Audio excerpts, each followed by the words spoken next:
আমি ব্যক্তিগতভাবে আজকে আমার আবেগ থেকে, আমার অনুভূতি থেকে, আমার নেত্রী এবং আমার নেতার খবর আমার মন চাইছে, সেটা আমি সকালে উঠেই এটাই প্রথম এরাদা করেছি এবং এখানে চলে এসেছি। কোনো এটা রাজনৈতিক কোনো পরিকল্পনা বা কোনো সিদ্ধান্তের বিষয় না।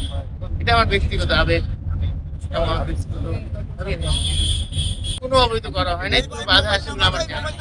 আমার অনুভূতি থেকে আমি আসছি, আমি অনুমতি চাইছি, আমি অনুমতি দিয়েছি। এটা নিয়ে কথা বলার কিছু নাই। হায়াত আজকে আমার আছে, কালকে নাও থাকতে পারে, আপনারও নাও থাকতে পারে। সেটা তো যে কোনো সময় যে কোনো মৃত্যুবরণ হতে পারে, তাই না? সেটা নিয়ে আমরা কথা না বলি এবং সেটা রাজনীতিতে প্রভাব কি পড়বে সেটা তো যখন রাজনীতি নির্বাচন হবে তখনই বুঝে যাবে। আমি এটুকু বুঝি, আমাদের নেত্রী আমার ওনার সাথে অত্যন্ত ঘনিষ্ঠভাবে কাজ করে আল্লাহ পাক আমাকে সুযোগ দিয়েছিলেন। সেই সুযোগের মধ্যে ওনাকে দেখেছি ওনার দেশপ্রেম, স্বাধীনতা, কখনো আপোষ করেন।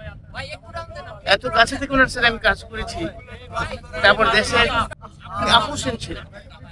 যখন আমি যা চেয়েছি নির্দেশে তাই উনি আমাকে দিয়ে দিয়েছে।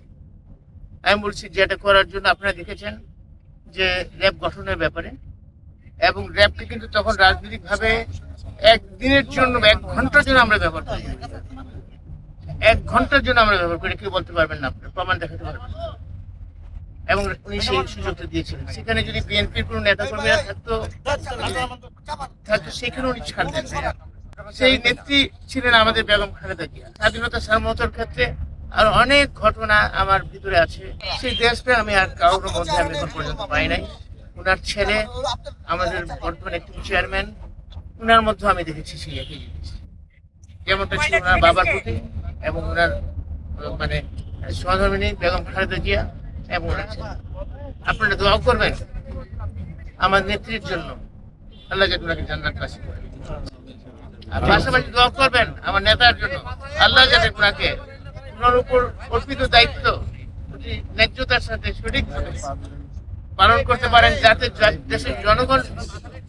আমাদের মুখ্য লক্ষ্য হচ্ছে, আমাদের নেতা বলছেন একটা প্ল্যান আছে, প্ল্যানের মধ্যে 2টা অংশ